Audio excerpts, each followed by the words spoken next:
Pick and Talk. Tak jo, vás vítáme u dalšího dílu našeho podcastu Pick and Talk. Dnes tu zase nejsme jenom ve dvou, ale ve třech. Je tady Už známá tvář našeho podcastu. Známá tvář našeho podcastu a je to Richard Leško. Zdravím všetkých posluchačov. Řekli jsme si, že po úspěchu vlastně našeho speciálu, kde se mimochodem jsme se volili o Ríšově štaci v Chicago Bulls, takže pokud někdo neviděl, tak obrovský příběh. 10. díl. Ano. A Ríša ale toho neví hodně jenom o Chicago Bulls, ale pořád NBA pořádně sleduje. Takže když je tady úplný vrchol sezóny, což je NBA Finals, tak nám přišlo jako ideální chvíle do toho zapojit i ještě třetí osobu. Přesně tak. A odborníka. Takže takže dneska jsme tady ve třech a probereme si konferenční finále a nějaký pořádný finals. Preview. Yes. Já ještě začnu jenom tím, že vlastně 2 dny zpátky, myslím, že to bylo, se oznámilo to, že Steph Curry podepsal novou spolupráci, tentokrát ne u Under Armour, ale u Li Ning, kde byl Shaq, Wade, teď tam je i Butler, D'Angelo Russell, ještě jednoho jsem říkal, toho jsem zapomněl samozřejmě, CJ McCollum tam teďko ještě a ještě spoustu dalších tam bylo. Yes. Mělo by to mít hodnotu, co jsem četl, $1 miliard. Jo. což je jako raketa. Jako to nemůžeš v životě utratit, nebo ani celá rodina. Podle mě ne, no. $1 miliard, hezký, tak samozřejmě Stefovi to přejem. Ale nevím, co všechno jako s těma penězma udělá. A když jsme teď u té značky, tak já jsem ještě teď vlastně viděl, teď nevím, kdo to říkal, nechci kecat, prostě jeden z retired hráčů, že pro ně je strašně divný vidět všichni, že teď nosej koubíčka. Protože vlastně ty, když chceš mít nějakou signature botu, tak musíš mít povolení od toho daného hráče, aby si ji mohl nosit. Okay. Takže proto třeba v LeBronech vidíš jenom jako lidi z Lakers, víš, po většinou času, nebo někoho. A vlastně dřív koubíčka vlastně neměl skoro nikdo, kromě Koubího. A teď je mají úplně všichni, protože teda asi jeho žena dala povolení, že jako můžou. A on říkal že to je strašně divný, no. Což mě přišlo tak jako zajímavý, když jsme teď byli u těch značek. Jo. A vlastně dává to smysl, prostě jako nevidíš to. Třeba přesně proto byly strašně populární ty Sabriny, že jo? Jak udělala ty boty, protože ona je povolila. Že najednou všichni měli vlastně nějakou botu. Jo. Tak to je hustý, jako, protože já mám zafixovaný, že koubíčka jsou pomalu nejčastější boty jako celkově. Právě, ale nebyly. Pravda, že... A vlastně i v tu dobu, kdy on žil, tak jako nebyly, že jo. Protože on na ně furt měl vlastně to svoje právo a nesměl se nosit, když jsi nemohl. Okay. Si myslím, že tam je určite aj status samozrejme jeho kariéry alebo toho, čo dosiahol alebo akú mal mentalitu, ale aj to, že už nie je medzi nami. Že vlastne sa stal takou legendou, ako nežijúcou a aj to pridáva trošku hodnotu tým topánkam. Si myslím, že tí borci aj ako v jeho počesť alebo in memory of Kobe, hej, si ich dajú. Nehovorím, že tie boty sú zlé, určite sú jedné z top, ale taká extra možno akože faktor je, že mu chcú zdať úctu a proste čo dosiahol a proste tí borci si tie topánky vyberú. Určitě tak může být, no. Ale tohle bylo jenom takový, jako, co jsem teďka vlastně postřeh. A přišlo mi to strašně zajímavé, jak jsem se o to potřeboval jako podělit. Okay. Takže... Yes, OK. Takže to by byla novinka na závěr úvodu. Na závěr úvodu ode mě. A nemyslíš, něco máš? Asi já bych rovnou přišel na to nejzajímavější. Jenom tady byla krátká voška o botách a to, ale už asi můžeme jít na to, proč tady dneska jsme, protože už máme definitivní dvojici do finals, což jsou Spurs a Knicks a my se nejdřív ale podíváme na to, jak se k tomu dostali. Takže bych asi začal u Knicks Cavaliers, protože tam asi budeme kratší dobu. Tak jestli třeba, Ríšo, chceš si začít něco k té sérii? Ja na to určite navážem. Ja začnem tým, že teraz to finále vyzerá akože, nie že jasne, ale no jo, tak San Antonio tam to malo ťažšie, ale dali to. A New York, keď nad tým tak človek rozmýšľa, no boli asi najlepší. Keď začínalo playoff, tak nemyslím si, že 100% ľudí alebo 80% ľudí by povedal, že New York spraví ten východ. Hej. A tá cesta ich vyzerala veľmi jednoducho, ale nemyslím si, že niekto by toto povedal pred začiatkom. Hej. A Detroit mal fantastickú sezónu, hej, nečakalo sa, že vypadne, hej, s Clevelandom. A Boston bol nebezpečný, hej, takže boli tam týmy a keď New York začali sériu s Atlantou a prehrávali 2-1, tak by ma zaujímalo, kto by povedal, že New York bude vo finále. A 13 výher v řadě. Áno. Takže chcel som začať ešte trošku ďalej, než len tou finálovou touto sériou s Clevelandom, ktorá bola vlastne jednoznačná. A Cleveland si myslím, že už nemal dostatok sily alebo proste prostriedkov, ako ten New York spraviť. A New York naopak proste skoro všetky veci zapadli správne. Hej. A ten tým sa formoval, hej, posledné sezóny a chytil neskutočnú formu, zostali zdraví, no a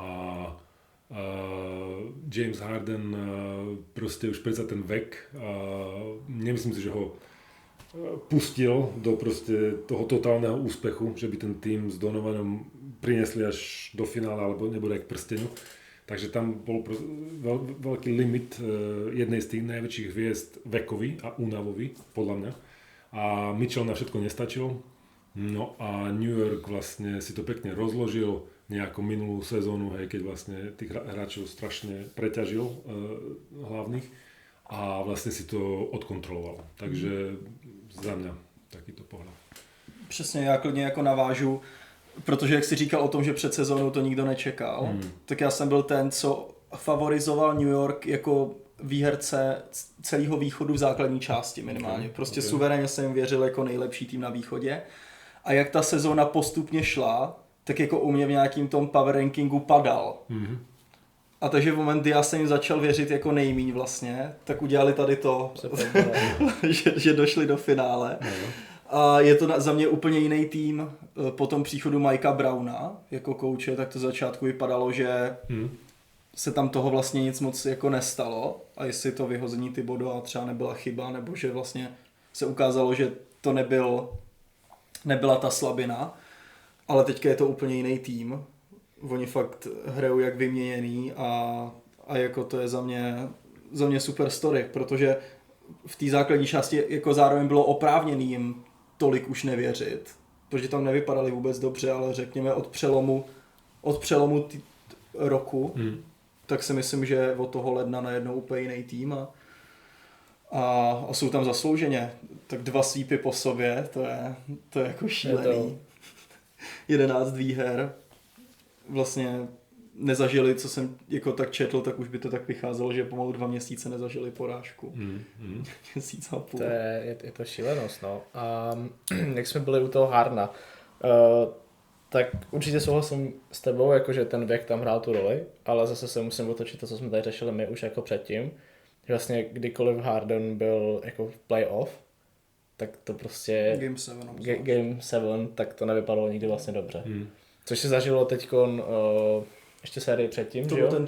To byl ten Detroit, došli do Game 7, OK, Cleveland vyhrál, ale vlastně Harden, jsme se bavili, on měl 2-10, jako 2-10, jako měl 9-5-8 třeba, no. Ale zase úspěšnost úplně tragická. Strašná úspěšnost 9 bodů a říkal jsem, jakože 9 bodů mi nevadí, ale vadí mi k tomu, že vlastně přidal nějakých 6 asistencí. Kdyby tam rozházel nějakých 12 asistencí a k tomu 9 bodů, říkám OK, to mě jako super výkon a vlastně statisticky tady tohleto zase dopadlo úplně tragicky. Může v tom hrát roli ten věk, ale vlastně celkově přes jeho kariéru jako Game 7 pro něj nebyla úplně nikdy super věc. No. Jo, ale zároveň, jako jak říkal Ríša, ten věk je tam už taky určitě důležitý, protože to samé je KD, bych řekl teďka. Od něj se pořád očekává, že bude, nebo on se i podle mě snaží jako trochu pasovat do té role, že prostě bude jednička na championship týmu. Ale taky už se ukazuje, že s tím věkem už to možný není. Jasně. A to, že zase přesně nemůže očekávat od Hardena, že tam nasype. Ale prostě playoff Harden je problém, jako a v tom špatném smyslu, jako pro ligu, ale pro něj. Ještě k tomu Clevelandu, tak vlastně po tom, co byli sweepnutý, tak, ale vyšlo na povrch, že nomé Kenny Atkinson jakožto kouč zůstává. Což mě docela překvapilo.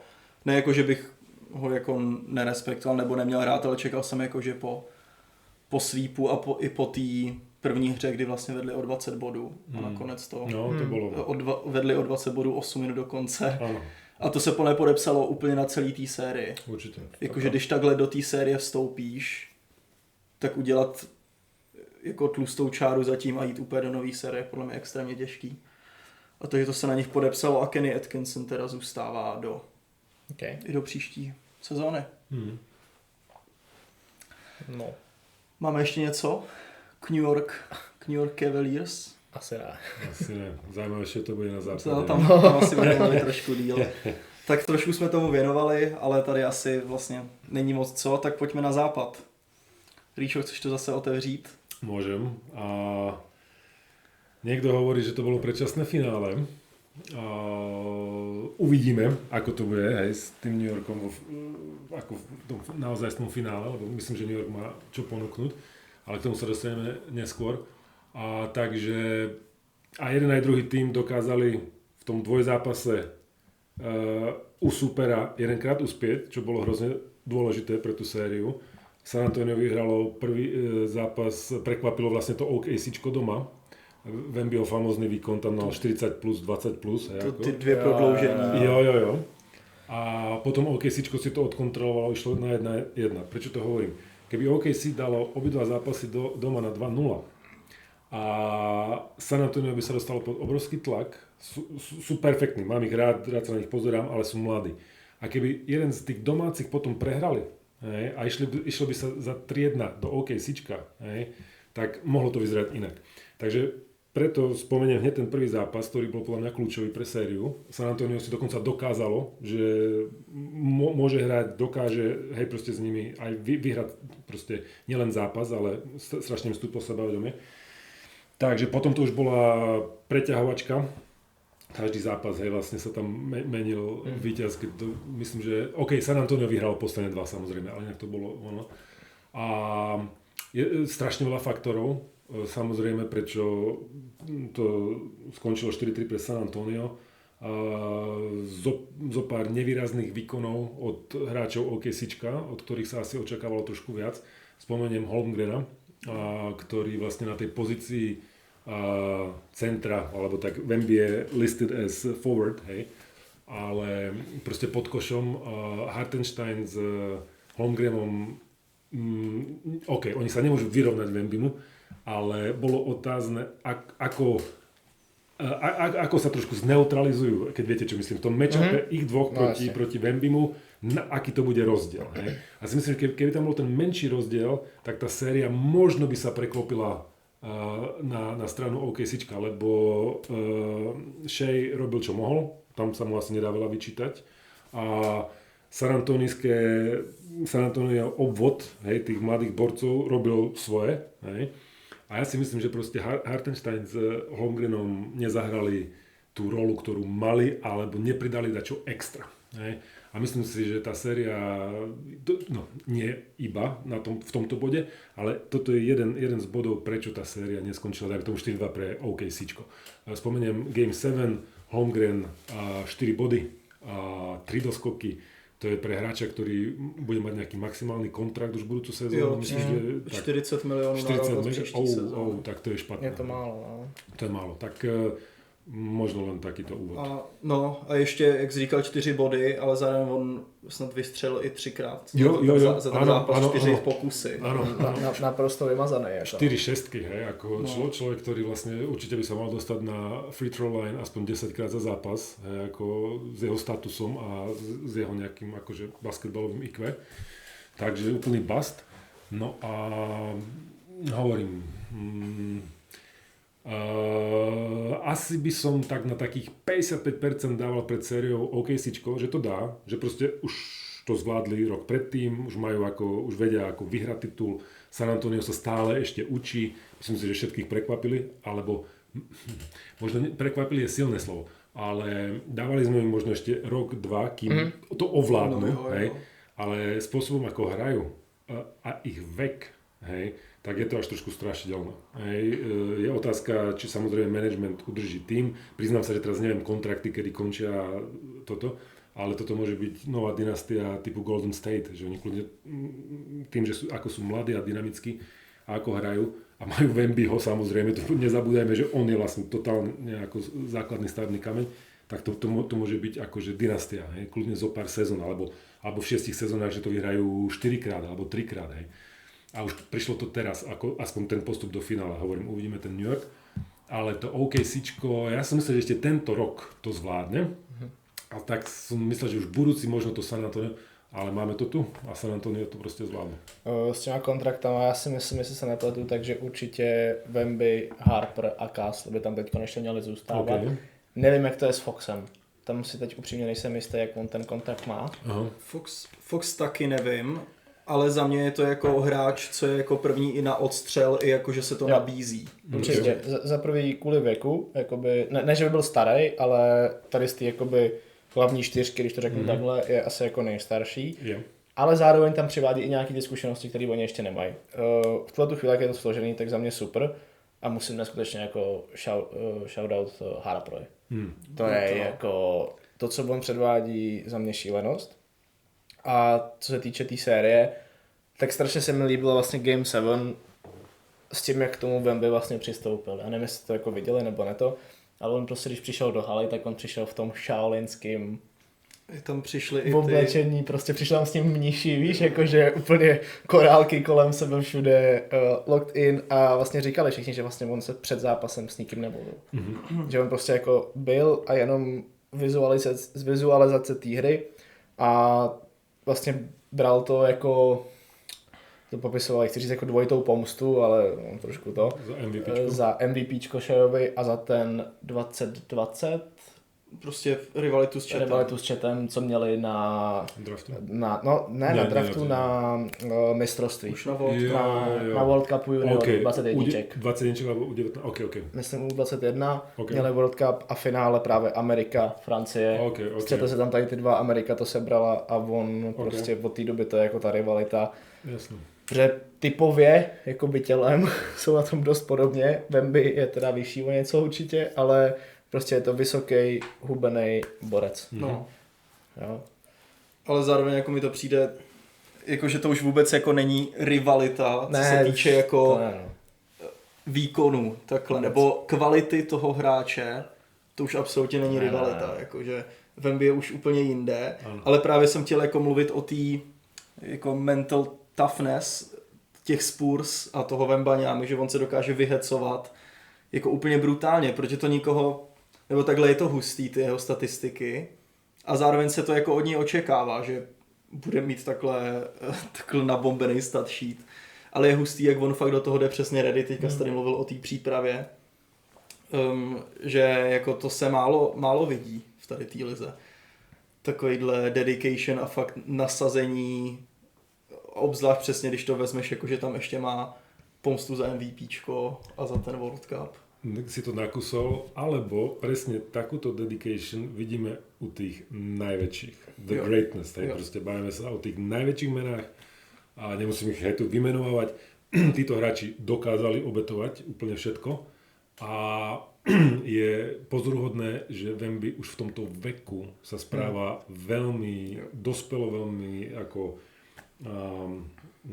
už dozrel proste, už to nie je chlapec, proste je to už muž, chlap a určite mu pomáha proste aj tie veci, na ktoré on vsadil, aj čo spomínate aj tú šaolínsku kultúru a proste nejaké meditačné veci a vlastne už v tomto veku, aby sa dostal do finále alebo zvládol tieto situácie a ten tlak je neuveriteľné. A on má 22, je v prvom finále.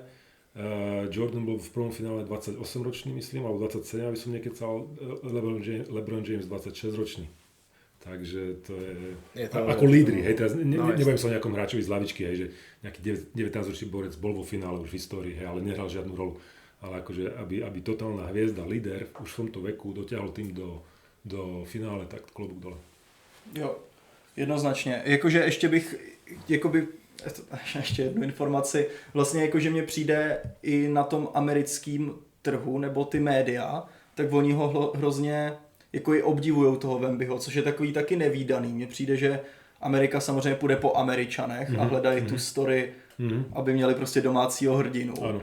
Ale ten jeho mediální obraz toho Wembyho, jakože si nepamatuju, kdy u jakého hráče to naposledy bylo tak moc pozitivní a tak moc vnímaný od všech médií, jakože že tohle je on prostě. Jasně.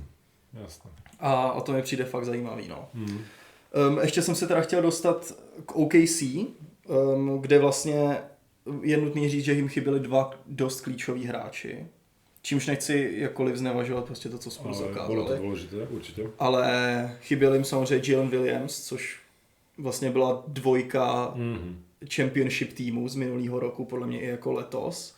Takže se to rozhodně hodně podepíše a taky objev podle mě letošního playoff AJ Mitchell, který byl ball handler nejlepší hnedka po Sheaovi. A takže od té doby, co odpadl, tak to stálo jenom na Sheaovi. A jak si říkal, Shea nemohl tam udělat víc. Ta game 7, tak si fakt myslím, že to byl nejlepší hráč na tom kurtu. Fakt, že by jako i lepší než ze Spurs. Prostě lepší zápas než Wembanyama, než dokoliv. Ale absolutně nikdo mu nepomohl. Tak. Byl tam úplně sám a celá ta série, ještě mu šla hodně dolů úspěšnost. Protože po něm fakt jako jezdili Wembanyama všechno. Takže tomu šlo dolů. Ale Shea fakt jako nemohl udělat víc, jako skvělá série, pak jako samozřejmě asi taky si to chce trošku nějak jako zlepšit to renomé, ale pak říkal i na té tiskovce, že prostě on selhal, jako že to jde za ním, že ten tým jako tam nedokázal dotáhnout, ale jako jenom bych mu tady tím i chtěl dát jako shoutout, že on jako se podle mě fakt nemá jako za co stydět za tady té série. A ještě jsem chtěl mluvit o OKC jako takovým, protože oni sice vypadli, ale já třeba očekávám, že oni furt jako budou na vrcholu. Jakože abych vůbec... Myslím si, že teďka to pár let prostě bude Spurs versus OKC, takže bych vůbec neřekl, že tady tím vypadnutím, tak jakože začíná éra Spurs. Nebo jak to vnímáte vy? Jakože myslíte, že teďka už přišel jako ten čas... Asi ne úplně jako jednoznačně za mě. 100% vždycky se najde někdo, kdo ti bude oponovat, že jo, jako nebudeš mít 82-0. To je blbost, jako, ale já jsem zvědavý celkově na příští sezónu, po tom, co se odehraje, o čem jsem se chtěl ještě zmínit, nevím, jak to je doopravdy, po tom, co se odehraje za trady a tohle, tak se vlastně může najednou stát to, že se vynoří někdo úplně jiný. Že vlastně furt teď ještě máme před sebou 2 měsíce absolutně jako neaktivního NBA. A co se stane, pokud přijde někdo nový, nějaký totální objev, víš něco, prostě jak bude hrát Cooper Flex s tím Dallasem. Co když Skonak Nepla... Zdravej Kyrie. Co když Skonak Nepla se stane jako absolutně nejlepší střelec. Jako absolutně. Co může v tu chvíli dokázat Hornets s ním, víš? Když bude jako nekonkurenční, co když se k tomu Konovi vezmou ještě někoho, který mu pomůže s nájezdama. Je strašně moc otazníků, takže já bych nerad jako řekl, že to bude Spurs éra nebo OKC éra. Myslím si, že ano, tady ty týmy budou furt vysoko, ale furt je tam možnost, že se ukáže ještě někdo lepší, než jsou oni. Za mě takhle funguje a vždycky bude fungovat. Jakože za mě, já jsem tím chtěl říct, že fakt si teďka myslím, jako plásnu prostě, že třeba v příštích 3 playoffs nebo 4, tak vždycky, když se tady ty týmy potkají, tak to bude buď to jako na jednu nebo na druhou stranu. Že si fakt jako myslím, že to budou přesně takovýhle matchupy, jako jsme viděli letos, že to bude buď jeden nebo druhý a že to nebude najednou, že Spurs mají úplně navrch. To určitě ne. Ale je hustý, že jako přesně to, co zároveň se ukázalo v té regular season, že oni na ty OKC fakt umějí. Tam proti ní měli tu šňůru těch 3 vítězství. Tak to jako dokázali i v playoffs. A že vlastně oproti tomu OKC, jak oni byli první v základní části a poprvé šli do nějakého nadějnějšího playoff runu, tak selhali proti Dallasu ve druhém kole. Ale ty Spurs už jsou ve finals. Že jako jsou o krok napřed. A fakt jakože přesně oni tam ještě ani nemají co dělat s tím jejich kádrem. No právě, to je na tom to nejstrašidelnější za mě. Jako. Že to je fakt šílený, a přesně jak jsi mluvil o Harperovi, o Castlovi, to jsou borci jako Rookie a druhák, co už mají takhle obrovský role na championship týmu. Alebo Champagne, hej, vlastne Taylor a Philadelphia za toho McLeana, ako sme taký showtime, takže v tom momente bol vlastne nepotrebným NBA hráčom, hej, teraz ti dá 20 bodov. Takže ako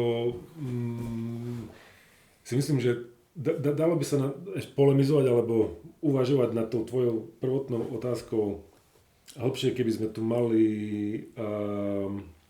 rozpis platových stropov alebo proste ich kontraktov a čo tie týmy určite ešte môžu vlastne spraviť. Lebo dajme tomu Lakers, hej, LeBron chce prachy, Luka chce prachy a tam teraz ako vlastne asi už nie je ani miesto doniesť nejakú tretiu hviezdu, hej, ktorá by ako nejak pomohla. A neviem, jak to má San Antonio, OKCčko alebo hej, aj ostatné týmy, ale jasne, že aj trade-mi sa dá trošku uvoľniť, hej, ten priestor a spraviť veľa veci. A v tom je NBA zaujímavé a ja si myslím, že aj hrozne veľa fanúšikov alebo ľudí sa teší na tie trady alebo iný dres teraz bude mať ten hráč. Je to súčasť toho biznisu, toho marketingu, hej, aby sa veci hýbali. A aj preto je veľmi ťažké predpovedať, čo bude. Hej. Lebo možno za starších časov trošku tie týmy tak dlhšie boli pokope, hej, a nejak sa akože budovali, ale teraz jak je to proste fakt o tých peniazoch hlavne a o tých marketingových dosahoch na nejaké trhy, tak tí hráči sú fakt len tovar a nehovorím, že San Antonio bude rozbité alebo že traja hráči odídu, to asi nie, ale môžu sa stať veľké moves a to môže ovplyvniť silu tých týmov. Tak už jsme u Finals, ale jenom ještě rychle navážu na Ríšu, jak jsi teďka mluvil o těch platech, tak to nás podle mě úplně jako geniálně přivádí právě Knicks, který byli jako formovaný tím, že Jalen Brunson si vzal 15 milionový pay cut na sezónu, jako odmítl tady ty peníze, aby se kolem něj ten tým mohl formovat. A to nás přesně úplně fakt přivádí k tomu, jako teďka se budeme podle mě bavit o těch jednotlivých hráčích. Ríša tady to má dokonce úplně celý geniální příprava. A to je přesně podle mě jako ten move, který taky jako hvězdy jsou, jako je to strašně rare, když tady to ty hvězdy udělají. A tohle jim poskytlo championship tým a teď jsou po tuším 27 letech ve finále. Já jsem chtěl ještě jednu takovou jako rychlou otázku, když jsme byli u těch OKC. Když vezmu celý průběh OKC asi jakoby playoffs, nějaký jenom tvůj zrychlený názor, jak oni hrajou, nebo co se týče spíš asi share a co se týče toho floppingu. My jsme to řešili už jako hodně tady, my jsme se k tomu jako vyjadřovali, tak jenom jak to vidíš ty? Bolo to... Áno, je to už natoľko viditeľné, alebo je to natoľko faktor v tých sériách, že sa o tom hodne v diskusiách, akože aj v odborných kruhoch hovorí, alebo preberá sa to. A dokonca v tej sérii bolo spomenuté, že rozhodcovia inak pískali v San Antoniu a inak proste v OKCčku. A že nemalo to taký stabilný, ako úplne 1 meter. A takto. Tí najlepší hráči, alebo proste tí, na ktorých stoja tie výsledky tímov, si musia hľadať vždy nejakú cestu, aby dosiahli ten úspech. A v lete si pridávajú nejaký extra move alebo extra skill, hej, na ktorom pracujú. Stále sa snažia proste posunúť. A práca s rozhodcami počas zápasu je jedna hrozne dôležitá, oficiálna oblasť, na ktorej sa dá pracovať. A bohužiaľ flopping je jedna z vecí, hej, na ktorej vieš ako v úvodzovkách pracovať, alebo s rozhodcami vieš nejak narábať. Hej. Ja som samozrejme absolútne proti využívaniu, hej, týchto spôsobov alebo trikov. Na druhú stranu hovorím s tým nejakým túžbou po víťazstvách a s nejakými vysokými cieľmi Je to proste súčasť taktiky. Takže neschvaľujem to, ale pozerám sa na to proste triezvo a pokiaľ je to v pravidlách, lepšie povedané, nie je to zakázané, hej, ale proste nie je to úplne nejak jasne a oficiálne definované, tak hráči vyskúšajú všetko, aby pomohli svojmu týmu. Takže víceméně na to máme všichni takový podobný názor. A myslíš si, že by ta liga jako taková na to měla nějakým způsobem reagovat? Protože tady v Česku vlastně flopping máš, abych neřekl blbost, ale první flopping od kohokoliv na hřišti, tak je varování pro oba dva týmy. Druhý flopping technická, třetí flopping technická, jdeš ven. Ano. Měla by na to ta liga nějakým způsobem reagovat? Nejenom tím říct rozhodčím, když bude flopovat, tak mu nepísněte faul, ale nějakým tady tímhletím jako nějakou penalizací, nějakým trestem, protože já když jsem se vyjadřoval, tak tomu vyjadřoval, tak za mě to bylo, Shea prostě využil možnosti, aby se dostal na to free throw line. Využil toho, jak to využil, ale měla by spíš být nějaká podle mě zpětná reakce, to může říct, hele, tak pojďme to dát pod tu technickou nebo něco takového, aby tam byl nějaký ten warning pro ty hráče, aby to nedělali takhle, protože každý asi flopnuje tam jako občasně, ale tohle to je tak viditelný, že už to ani jako není možný podle mě. Priznám sa, že neviem úplne presne, ako je to v NBA, akože rules, alebo rozhodovanie NBA, čo sa týka toho postupu, si spomenul ten európsky, varovanie a následne už technická chyba. Neviem, ako je to v NBA. Určite NBA monitoruje aj FIBA, rozhodovanie a pravidlá, hej. A je možno na čase, aby sa tomu začali venovať, aby to neprerastlo už do vyslovene nejakej frašky alebo divadla. Je viacero hráčov v lige, hej, ktorí to už je za nejakou čiarou, ale za čiarou, ktorú my si myslíme, hej, že je to za čiarou, hovorím. Takže to vyššie postavení, než my musia rozhodnúť, že je čas zakročiť. K tady tomu já jsem viděl třeba úplně a zrovna jako fakt dobrý názor, že prostě každý flopuje, nebo takový to přirozený, že když jdeš do nájezdu, tak si prostě zařveš, nebo jdeš si pro ten kontakt, ale právě jsem jako slyšel a dává to smysl, že už je to hrozně viditelný kvůli tomu, že on tohle dělá při jumperech. On to nedělá, jako, nebo dělá to i při nájezdu, ale hrozně často to dělá prostě při tom, když tam je střílí midrange, nebo trojku, tak prostě skočí do toho obránce, nebo naschvál jako padá prostě na paty, jako aby tam byl, aby jako nakonec spadl, že jo. A to je ten problém, protože on třeba není ani, tuším, top 5 jako ve free throw attempts per game, ani nemá takový ten rozdíl, kdyby neexistovaly šestky a když jako existují takový ten pokles bodů, tam on prostě jako není. Ale jde o tady tu etiku toho, že to fakt hrozně dělá při jumperech, no. No jasně, jo. A jako to mi přijde, jako že to je podle mě jako pravda. A viděl jsem i taky nějakou statistiku, teď bohužel jsem si to neuložil, ale že samozřejmě existuje superstar treatment, že ti to prostě připískávají. A že jemu fakt jakoby ty rozhodčí pískají, protože jsou samozřejmě neodpískaný fauly a je jich hodně za ten zápas. A že podle nějakých statistik, tak v playoff jemu jako pískli každý druhý faul, jakoby co se stal. Což oproti ostatním hráčům měli třeba 30 nebo 30% nebo 20%. A že on jako byl fakt na vrcholu. No. A tak ještě poslední věc, než se přemístíme na to playoff jako takový, jsme se tady bavili o nějakým tradech, o těch prázdninách, co bude a nebude. A teď na ně skočila jedna taková věc.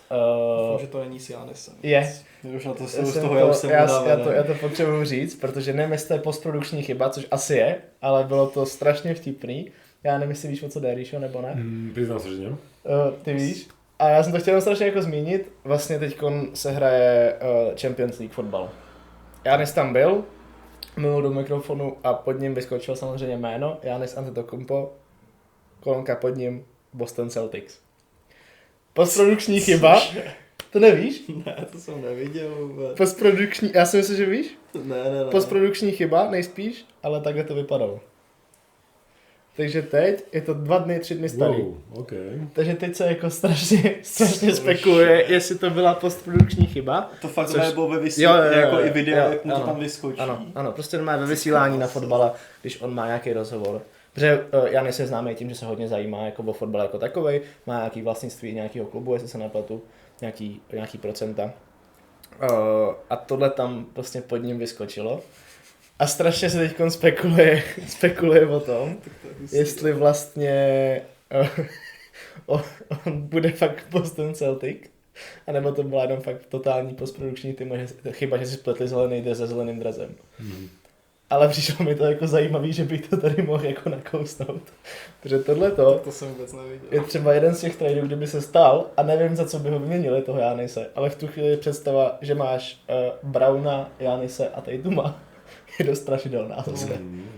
To jo. To stejně, když jsme se bavili, kdyby Giannis přestoupil do Golden State. Zase, úplně jako odvar. Jo? Jo. Takže to je jeden z dalších potenciálních tradeů, které mě třeba vůbec nenapad, ale prostě teď se to stalo. Těžko říct, takže tohle jsem chtěl jenom jako zmínit, že to teďko na mě vyskočilo a říkám, cože? Samozřejmě koukal jsem se, ještě oficiálně žádný trade jako není, Giannis je furt nevytradovaný. Ale pokud se už něco stalo a jenom to nešlo ven, jako vůbec, což se většinou neděje, nevím, je to asi možný, ale... Jako, asi to je spíš chyba, ale jako je to zajímavý, ale jako, je to jako... že Champions League, že to není něco, nějaký bulvárek, takže tam... Prostě fotbal Champions League, že jo, Liga mistrů a Giannis má rozhovor, ale je z Bostonu Celtics. Ja si myslím, že Giannisové meno v súvislosti, dobre, nechcem povedať s hoci ktorým tímom, hej, Washington by asi nikoho veľmi nezaujímal, alebo neveril tomu, aj keď idú tam nejakí hráči, hej, veteráni, ale takých 10 tímov z toho vrcholu, hej, a takého nadpriemeru, keby sa asociovalo s Giannisom, tak by to bolo tiež zaujímavé. Hej. Ten Boston jasné, super, ale predstavte si, ja neviem, Orlando, predstavte si proste, ja mám ďalších 6 až 10 tímov, ktoré keby tam ako Giannis figurovalo v tej myšlienke, tak by to bolo, hej, takže je natoľko atraktívny, že... Ne, právě přesně je to tak, jenom mě strašně překvapilo, že Detroit.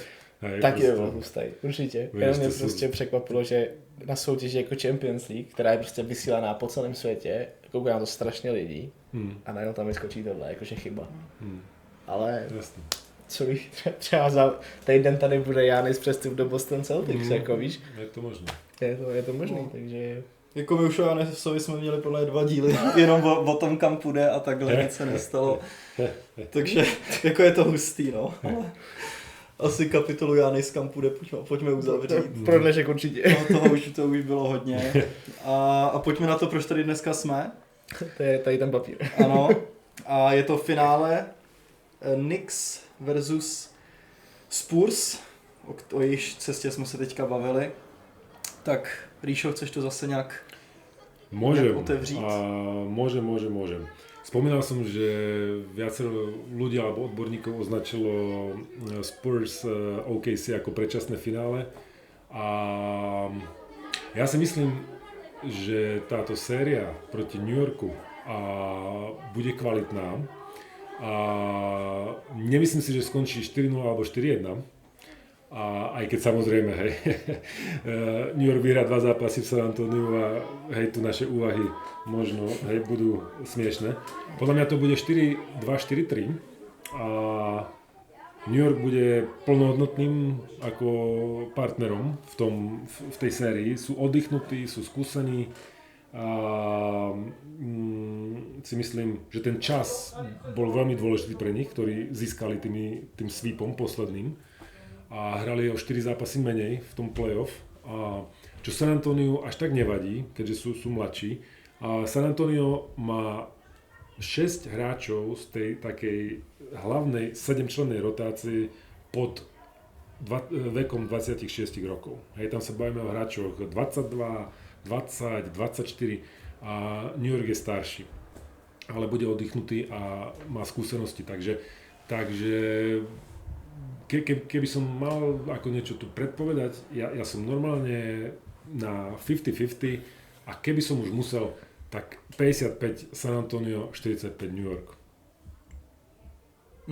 OK. Mám to asi podobně, no. Bych řekl, já jsem na něco chtěl navázat a zapomněl jsem na to. Já to podobně asi nemám, protože... Ty hodně věříš Spurs. Já věřím těm Spurs už celkově od začátku playoff, tak já jsem prostě měl 3 favority. Byly to Spurs, Lakers a 76ers. Tady těm 3 týmům jsem věřil, že by, když budou v plný palbě, takže by potenciálně dokázali porazit OKC, což o tom nešlo. Povedlo se to Spurs, takže pro mě Spurs jsou number one, kterým přeju a chci, aby to vyhráli a jim věřím po tom, co teď jako zažili. A myslím si, že z mýho pohledu možná trošku ty Knicks vlastně nemají tak obří výhodu, že vlastně odehráli 4-0, protože měli... To je to, o čem jsem chtěl mluvit. Protože měli jakože strašně dlouhou pauzu. Dobře, Spurs mají 4 dny pauzu? 5? 3, podle mě. Ale neděli to dohráli. Neděli to dohráli, hrají se ve čtvrtek, takže dejme tomu 3-4 dny. Přibližně a Knicks mají prostě 3 týdny jako. A kdyby neměli 3 týdny a měli by týden a Spurs 3 dny, tak si myslím, že to je jako obří výhoda. Ale čím potom tu další pauzu máš, tím nějakým způsobem trošku vypadneš z toho kompetitivního zážitku z toho basketbalu a nemyslím si, že by to mohlo hrát až tak do karet. Myslím si, že takovýhle rozdíl, kdyby Knicks hráli Game 5, Game 6 v conference, Game 5 za mě, tak by to byla bomba. Ale 4 hry a 7 her je to strašně jako velký rozdíl v tom čase. A nejsem si jistý, že jim to jako úplně pomůže na takový úrovni, jak by jim pomohl týden a půl místo 3. Právě nad tím teď jako přemýšlím, jestli jim to hraje do karata, nebo to jde spíš proti ním.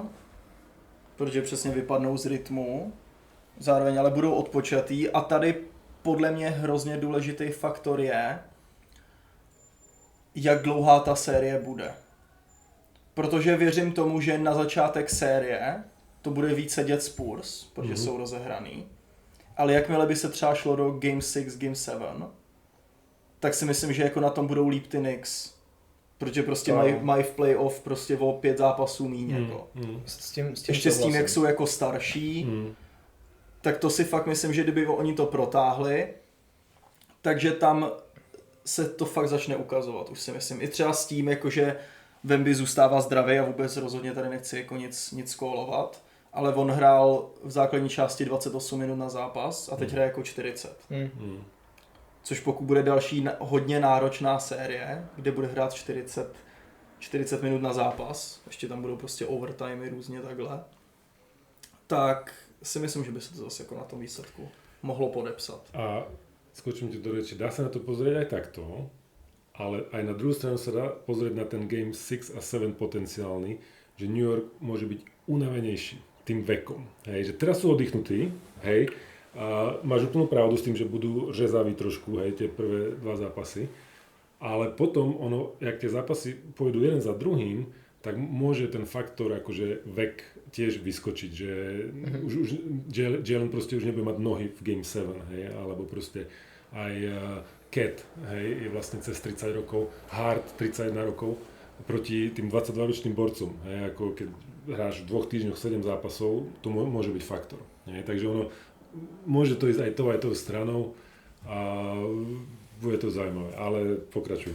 Ne, v pohodě, to já jsem vlastně jako domluvil. No, uvidíme sami, jakou to tam tu roli bude hrát, ale fakt New York se může dočkat vlastně první prohry po 2 měsících. Jako, což je... Myslím, že se dočká. Jako no jo, to jo. Určitě tady ta série ani na jednu stranu nebude jako 4-0. Já si myslím, to je blbost. Ale bych se jako bavil minimálně 6 her, si myslím. Jako. No bych to viděl těch 6, no. Okay. Ale jako samozřejmě bych si přál Game 7, to je jasně, prostě, jasně. to je svátek, vlastně jako Finals Game 7, to prostě chce každý. To je každý sport a pro každý sport je jako ta událost, kterou chceš vidět. No.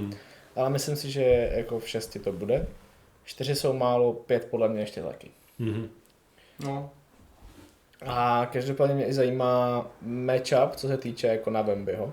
Tak. Teď taky jsem o to chtěl. To som chcel vlastne povedať, že posunme túto debatu trošku do, nie že odbornejších, ale do matchupovej roviny. Takže chcete začať s Big Manmi? Asi můžem. Okay. To je asi jedno, ale... Tak to odpálim. Tak poď. Tak ako som spomínal, že Wemby vlastne proti OKCčku nemal úplne konkurenciu, matchup, alebo že proste tí dvaja z OKCčka nezahrali úplne čo mali, aj keď dobre, Hartenstein neviem, že hral zle, ale OK, ten Holmgren proste bol veľký faktor. Tak Wemby narazí na hráča úplne iného kalibru. Hej. A Karl Anthony Towns je tiež draftová jednotka a je to All-Star, overený dlhodobý a najväčší rozdiel, ktorý môže zmeniť aj celú sériu alebo celú obranu San Antonio. Karl Anthony Towns má 40% trojky počas kariéry a v playoff tohto roku má skoro 50%. Ja viem, že to je iba 14 zápasov, hej, môže začať 0-6 v San Antoniu, ale Wemby už nemôže proste byť toľko zatiahnutý pod košom alebo hrať hlboko. Hartenstein absolútny non-shooter a Holmgren, hovorím, nemal dobrú sériu, nebol to faktor, Holmgrenové trojky, hej, že proste Wemby by musel hrať vonku a dať ako veľký rešpekt strelbe za 3 OKCčkových bigmenov. Ale Towns je iná situácia, jeho nemôže nechať Wemby ako voľného na trojke a vypomáhať. Jasné, že bude, on je tak veľký, tak obrovský, že proste on sa dostane k výpomoci. Hej. Bez neho tá Spurs defense je úplne o niečom inom. Hej. To sú štatistiky, keď je na ihrisku a keď nie je. Ale v tomto matchupe si myslím, že to bude veľký faktor, že Towns je iná kategória ako Holmgren s Hartensteinom. Takže... Za mě určitě, co se týče jako obrany Wembyho, tak to bude trošku složitější, protože bude muset být i nahoře. Ale co se týče Wembyho útoku, myslíš, že ho Karl Anthony Towns zvládne, co se týče rychlosti? Nie. A Cat má problémy s faulami, presne aj kvôli tej pohyblivosti. Takže presne tam áno, tam samozrejme nejaké výhody si budú tí hráči musieť nájsť. Hej, a určite Wemby ho bude atakovať a New York bude musieť prispôsobiť obranu tomu. Ale to je tá Wembyho akože jedna z najväčších predností, hej, že je skoro nebrániteľný. Hej. A pomaličky tiež ako naberá na sile. Je rozdiel Wemby pred 3 rokmi, keď prišiel do NBA a teraz. Je to napríklad ten Holmgren. Na rozdiel od Chata. Tak. Ten Chat sa trošku viac menej keby zasekol, alebo absolútne túto stránku nejak neprikladajú tomu dôraz, čo je skoro až prekvapujúce. Wemby postupne niečo buduje. Hej. Takže on je iba o 7 kg ľahšie ako Anthony Towns. Hej. Čo pred 3 rokmi bol Shaquille versus proste niekto. Hej. Takže bude to zaujímavé, ako ho Anthony zvládne brániť, ale aj naopak, ako Wemby zvládne. Čistě teoreticky, promiň, že ti ještě nedávám prostor. Já tady úplně mám strašně nabito. Já mám fakt... Tak ještě mě chvilku. Čistě teoreticky, když Karl Anthony Towns bude mít problém s fálama, je tam ta možnost, že by si Wembyho vzal OG Anunoby? Kamo, teď jsem vám chtěl úplně předušit, nechtěl jsem vás skákat do řeči, ale já nevěřím tomu, že Cat bude bránit Wembyho. Mm-hmm. Já fakt věřím tomu, že na 90% na něm bude OG Anunoby a fakt ho bude jako mlátit pod tím košem. Fakt... Jako takhle, já si myslím, že OG ho bude strašně drátovat, ale nemyslím si, že by to bylo to klíčový, se kterým by šli jako hnedko do začátku prvního zápasu, že by ho měl OG. Já si myslím, že začátku bude mít Karl Anthony Towns a postupně se to převrne na toho OGho Anunobyho, protože OG je super obránce, ale kamo, OG podle papíru má 6'7" a Wemby má 7'4". No. Což je rozdíl metrů. Niekedy to funguje, OKCčko úspešne na ňo dalo aj Carusa. Hej.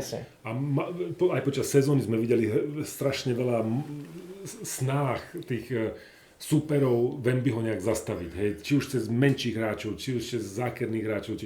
Takže ja si myslím, že New York určite OG je v hre, dokonca je nejaká štatistika z tejto sezóny, že keď OG bráni Wembyho, má akože najhoršie štatistiky Wemby, hej, že vlastne je ako, dokonca neviem, či to nebolo ako NBA líder v obrane Wembyho, že dokonca aj taká štatistika existuje, hej, že ten OG ako už má aj s tým skúsenosť, takže ďalšia vec je potom, koho by bránil Cat, keby OG mal Wembyho a teraz sú tam tí rýchli hráči obvodoví a to by musel vymyslet nejakú veľkú taktiku. No, těma matchupama je to za mě fakt hrozně zajímavý a fakt si myslím, že OG bude na Wembym většinu času a já věřím tomu, přesně jak jsi říkal, nevím, jestli je to přímo takhle, ale že jo, to jsou dva týmy, co se potkali ve Finals NBA Cupu. Ano. A tam to přesně takhle bylo, kdy OG bránil Wembyho a jako vůbec mu to nechutnalo.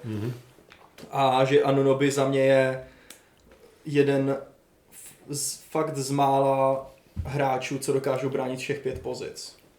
Jako a on si s těma centrama fakt dokáže poradit, ať je to kdokoliv, protože on prostě v tom je fakt dobrý, jako jemu to je jedno, jestli bude lítat na perimetru, anebo bude prostě někoho mlátit v paintu.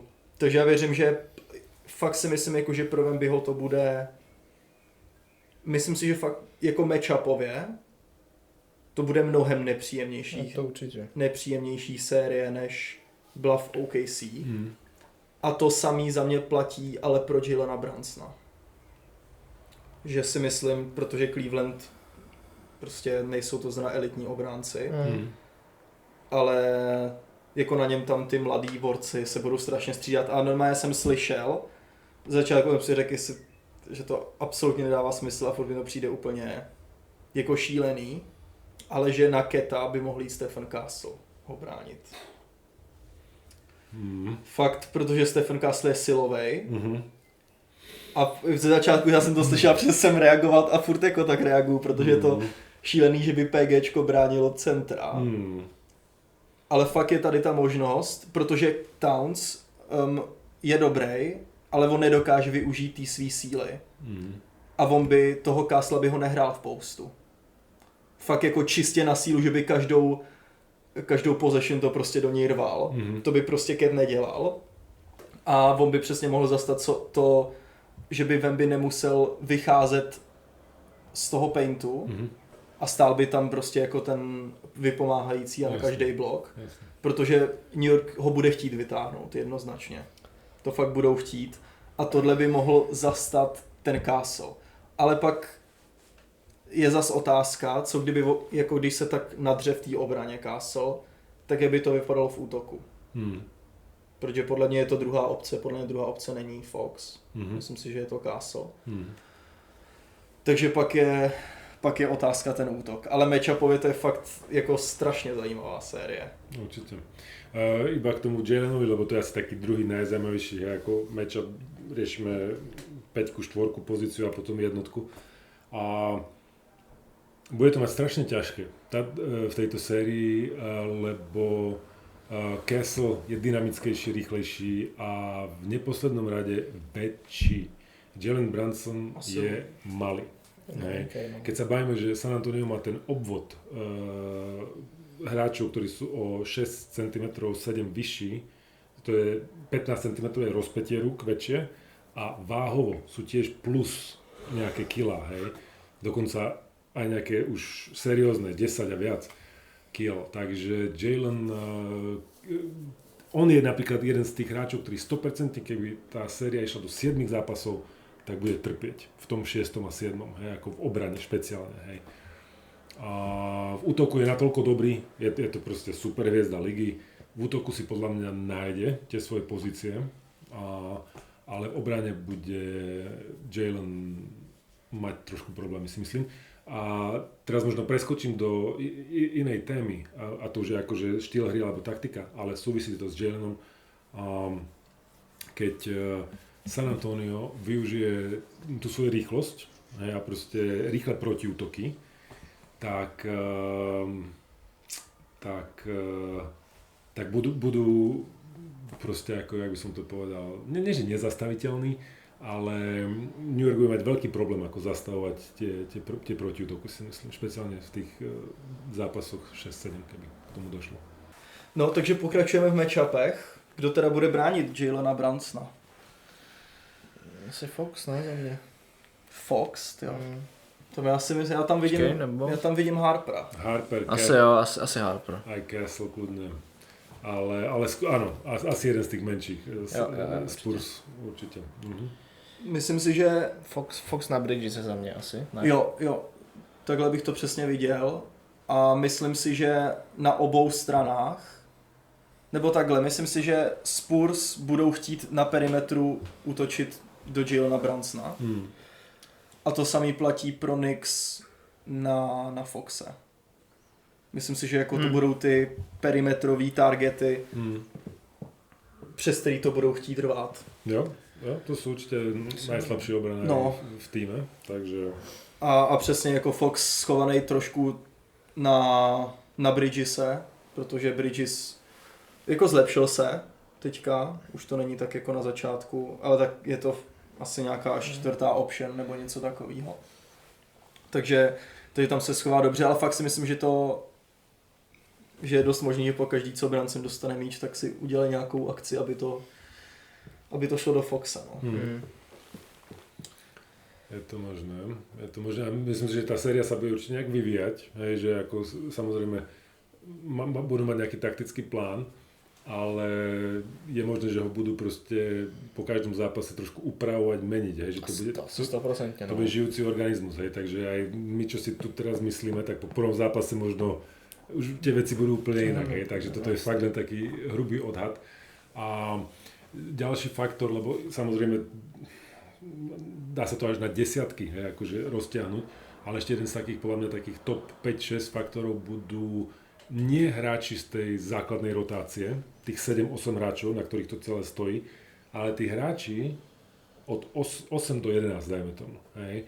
A či jeden z nich bude mať nejaký big game, sú to hráči, ktorí proste hrajú tých 5 až 14 minút, hej, či sú na tom ihrisku, a či Landry Shamet bude mať zápas, že dá 5 trojek, alebo proste to už sme videli. Pôjde v sérii, hej, proste úplne zabudnutý, nepovšimnutý. To sú všetko veci, ktoré môžu zmeniť dokonca aj celú sériu, hej, keď sa to nejak bude ťahať 2-2, nejaký tesný zápas a teraz niekto presne hrá číslo 10 alebo 11 v dôležitosti alebo z benchu, tam zrazu dá nejaké 4 dôležité trojky, ktoré nakopnú ten tým, ktorý už išiel dole a otočí sa, ten tým to vyhrá a zrazu proste, čiže aj títo hráči budú dôležití a je otázka, kto ich má lepších. Ako, máme New York Shamet, Alvarado, Clarkson, aj Robinson vlastne, teraz sa priznám, neviem, ako s tým maličkom mal by hrať, má ho zlomený, ale mal by hrať. A teraz Spurs podľa mňa, ja si myslím, že, preto to celé spomínam, ja si myslím, že Knicks majú tých hráčov lepších. Aj keď, Kornet hrá zaujímavé minúty a robí zaujímavé veci. A Harrison Barnes, jasné skúsenosti, Olynyk to isté, Bryant, zase mladý hráč. Bude to zaujímavé, ale určite to bude tiež faktor, ako títo hráči zahrajú. Podle mě, jakoby ty Knicks mají asi trošku jako míň těch hráčů, ale víc, od kterých si dokážu představit, že v jedné hře prostě bouchnou a dají 20 bodů. Tak, to u těch Spurs jako nemám, ale zároveň si myslím, že to mají širší trochu.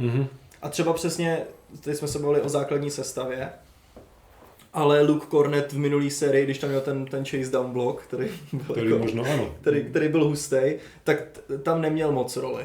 On fakt jako vlastně tam byl jenom od toho, aby nechali Wembyho odpočnout. Fakt jenom od toho na ani ne 10 minut prostě ho tam poslali. Ale myslím si, že teďka ta role bude trošku signifikantnější, jakože že tady to už nebude čistě na Wembym a jsem zvědavý i na Mitchella Robinsona, jak si řekl. Protože to bude obrovský faktor na doskocích, kde jako Knicks jsou na tom líp než Spurs a prostě oni fakt jsou jako top v celé lize. A tam právě pak přichází to, že si myslím, že v moment, kdykoliv přijde Mitchell Robinson do hry, tak na něj rovnou budou chtít poslat Wembyho. Už jenom kvůli tomu, aby nezbíral ty útoční doskoky. a jestli tam pak někde bude chybět, tak to taky prostě může hrát velkou roli. Ale Mitchell Robinson uvidíme, doufám, že se tam nepodepíše to zranění, to by na jakýkoliv straně. A myslím si, že přesně to je ten, podle mě, jak to říct, jako nejvlivnější hráč z lavičky v tady té sérii. OK, je to možné. A teď nemyslím přesně čistě těma bodama, Jasné. ale tím, jak by se mohla ta hra změnit, když on tam bude. Jasné. Je to možné. Je to možné, útočný doskok je samozrejme jedna z nie že najdôležitejších, ale kľúčových ako vecí pre tým. A áno, tento hráč je v tom špičkový, takže sú týmy Charlotte Hornets, hej, proste šutery a jeden teraz sa priznám, neviem meno, podkošový hráč, ktorý proste... Musa Diabat. Áno, áno, presne ten. Ktorý vlastne jeho úloha je chodiť pre tie long rebounds a zbierať tie myče a vlastne bez neho by Charlotte, alebo bez tejto taktiky a takého hráča tam by nemohli hrať to, čo hrajú Charlotte, hej, najviac trojek na zápas a toto všetko. Takže ten útočný doskok je určite jeden z kľúčových bodov.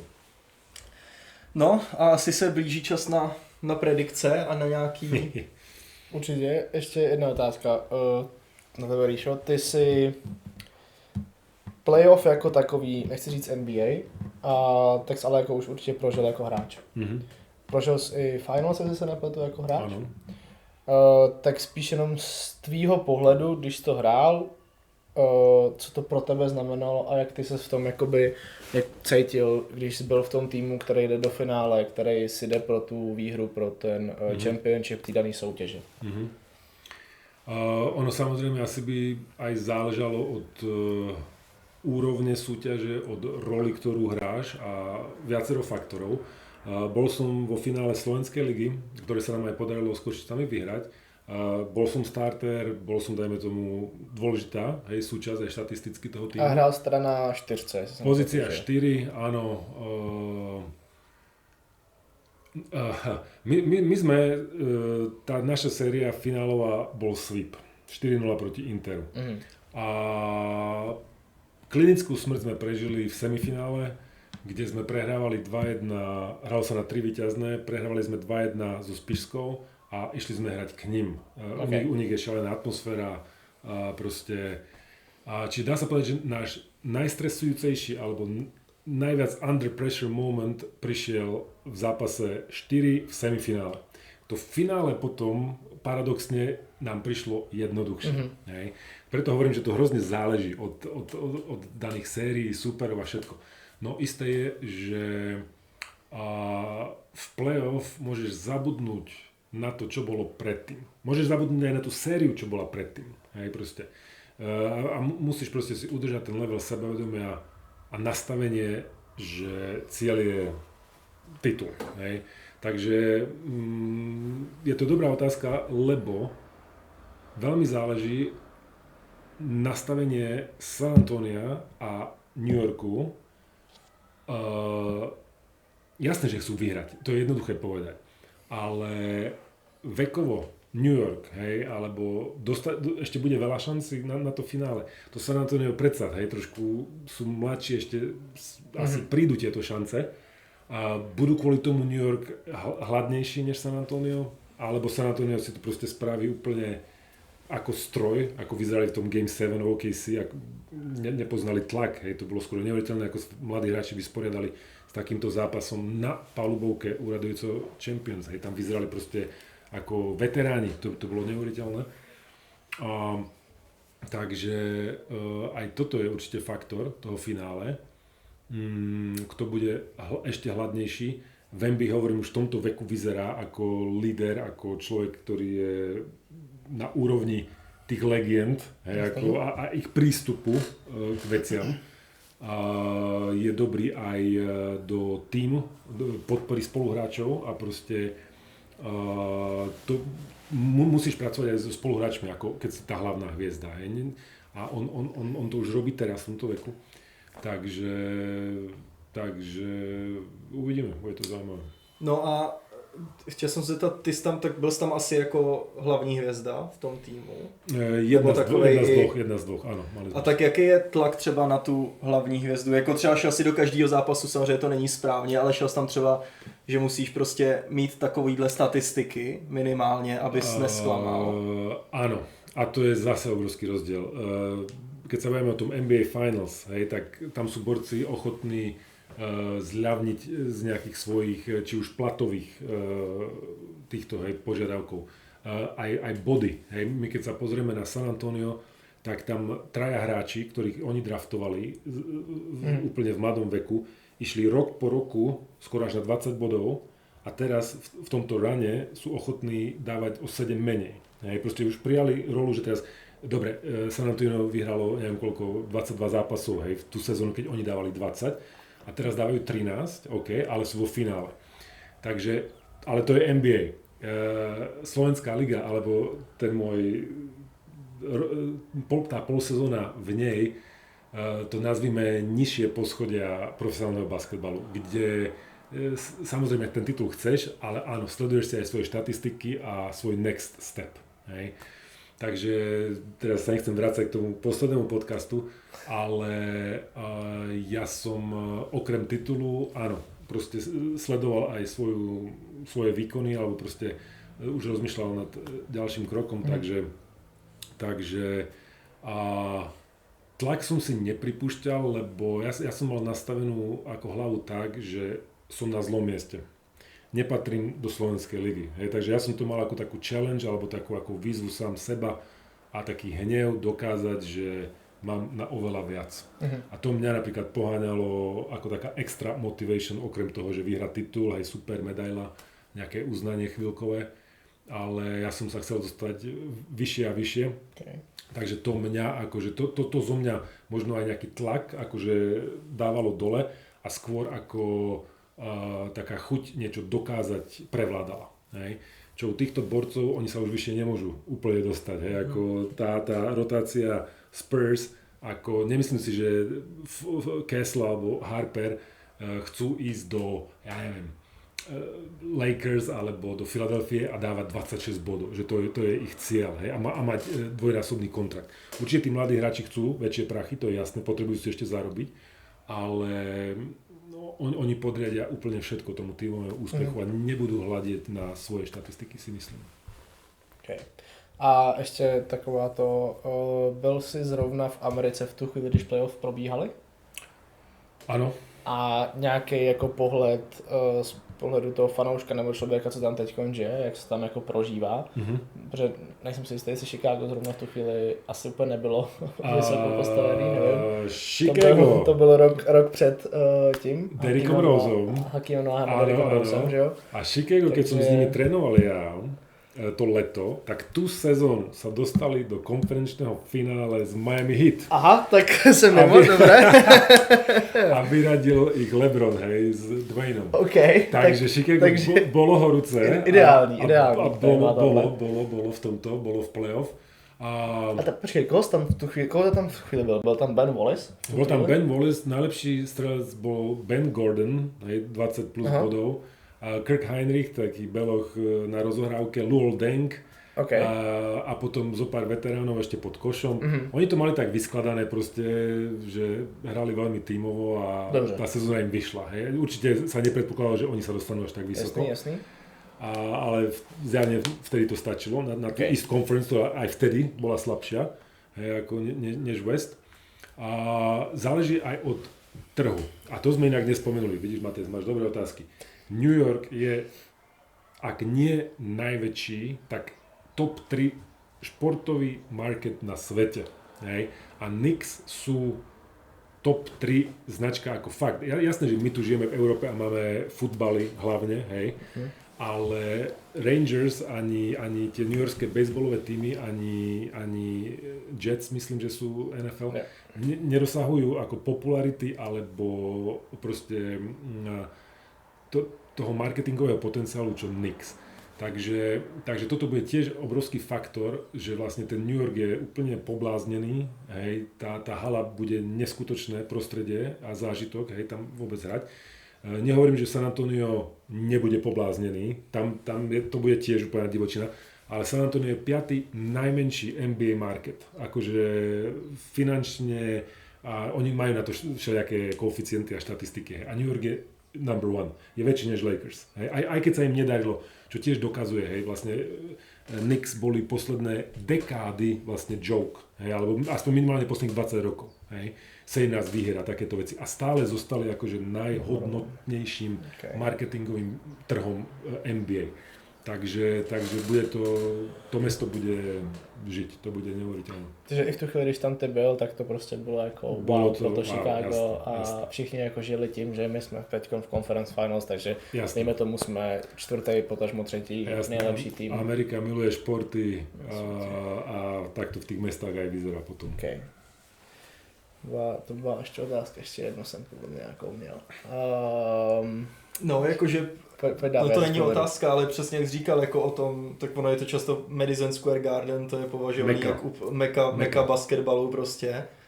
A i ty fanoušci tam, oni jsou schopní, jako už to trošku pak je na hraně toho, ale oni jsou schopní v ulicích běhat a všechno tady to, když vyhrajou prostě, nevím, game 5 jenom jako, a takže jsem fakt zvědavej na ty finals. Oni teďka, to je taky jako blbost, ale přebarvili normálně i metra, stanice metra u Madison Square Garden právě přebarvili jako do barvy Knicks a fakt zmiňovali jsme to tady po 27 letech ve finals. A je hustý, že přesně já od té doby, co aktivně sleduju NBA, tak samozřejmě tady už minulý rok jako byli v Conference Finals a takhle, nebo už teďka 4 roky to má nějakou úroveň, ale jako fakt si nepamatuju, kdy jako na tom byli tak dobře. Prostě fakt ne. Áno, tie časy Ewinga, Oakleyho a tých rivalít s Chicagom a Detroitom sú dávno preč, len spomeniem, že to finále v 99. Knicks nevyhrali. Takže my sa bavíme, že oni na titul čakajú 50 plus rokov. Tam to boli nejaké 70. roky. Billy Street. Áno, takže nejakých 50 plus rokov, hej. Takže tie očakávania tam sú, hovorím tam, to je časovaná bomba celý New York v tomto momente. A San Antonio teraz nehovorím, že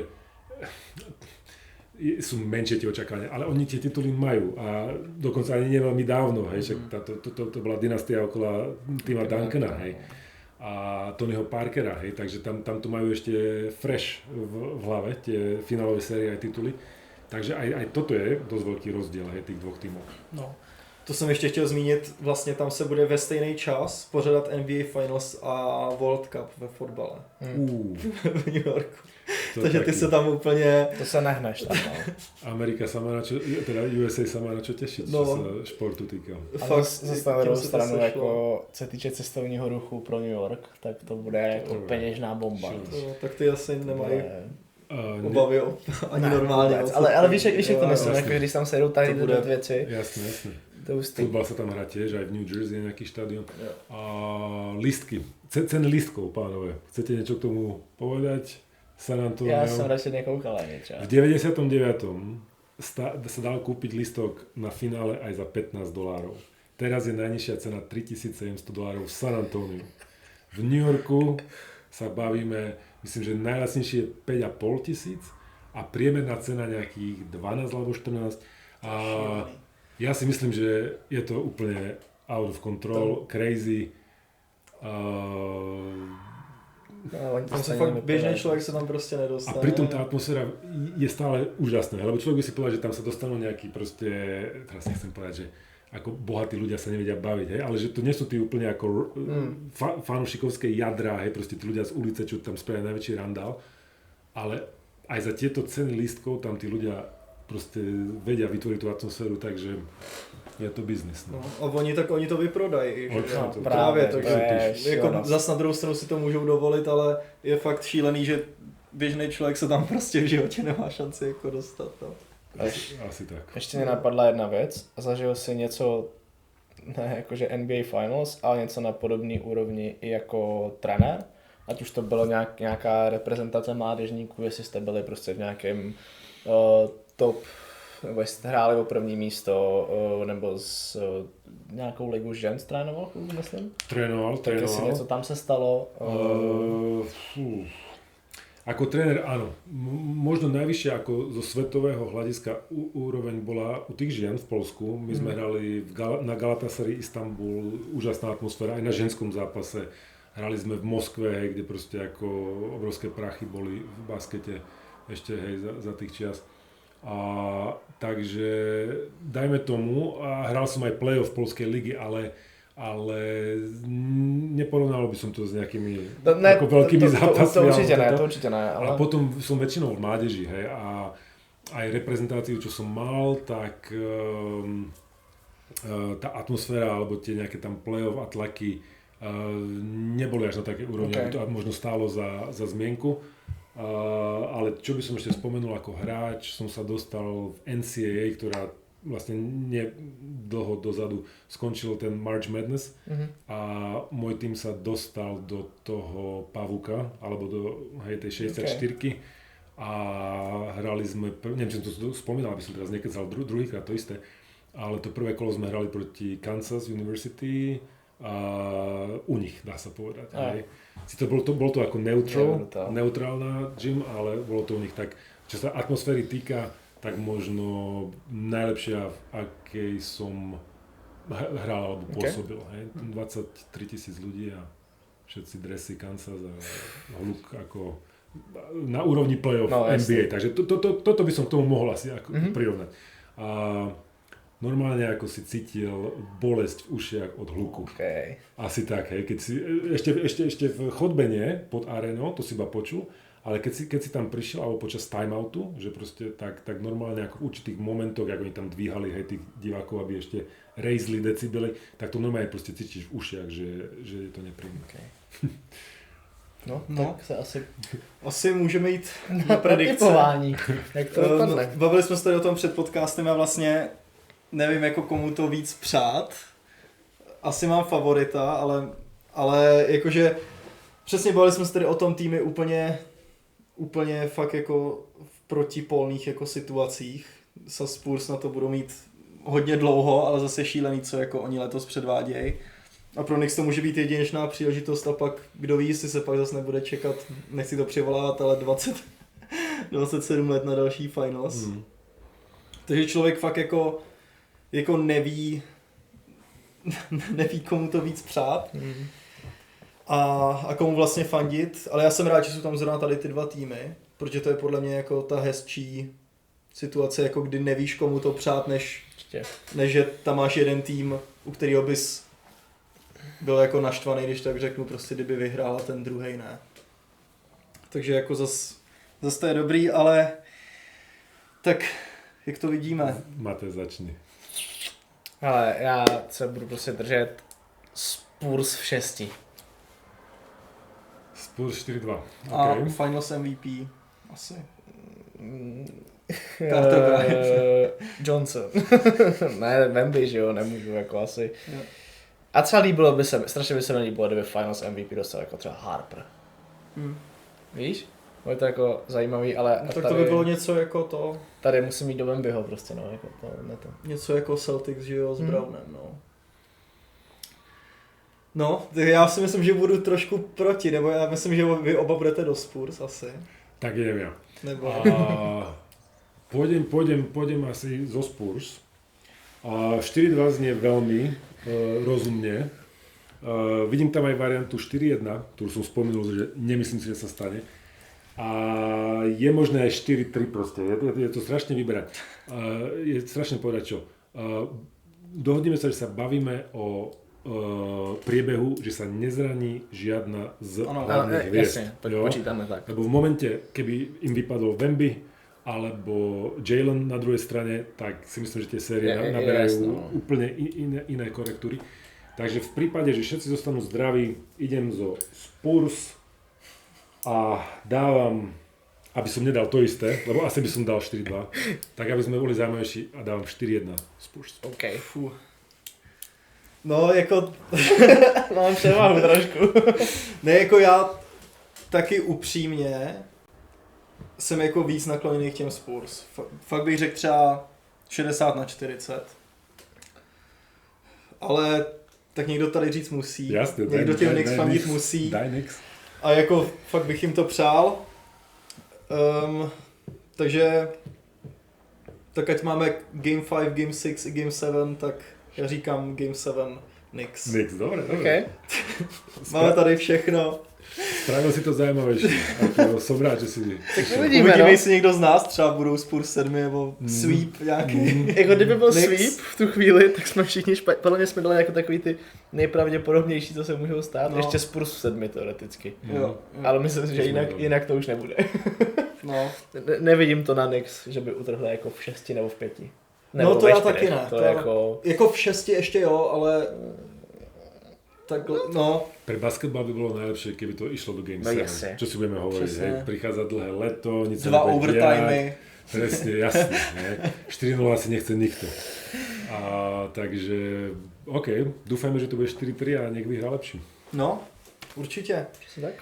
No, a jako tady tím my to asi ukončujeme, už tady jsme hoďku a půl. Aspoň máte pořádně detailní preview a shrnutí všeho, co se stalo. My vám moc krát děkujeme za sledování. Můžete nás sledovat na našich sociálních sítích pickandtalk_pod. Yes. Hoďte nám komentář, zvoneček, napište nám, co si vy myslíte o sérii Knicks versus Spurs. Ať už komu to přejete, nebo komu fandíte. Cokoliv s náma sdílejte. Moc krát děkujeme Ríšovi.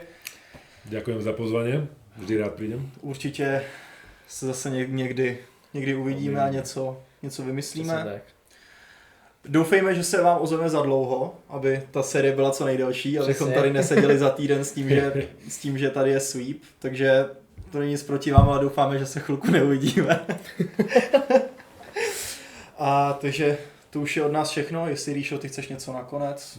Nič, len užite si finále všetci a verme, že bude fakt kvalitné a bude sa rozhodovať v koncovkách a všetci zostanú zdraví a bude to plnohodnotný zážitok na záver tejto NBA sezóny. Yes.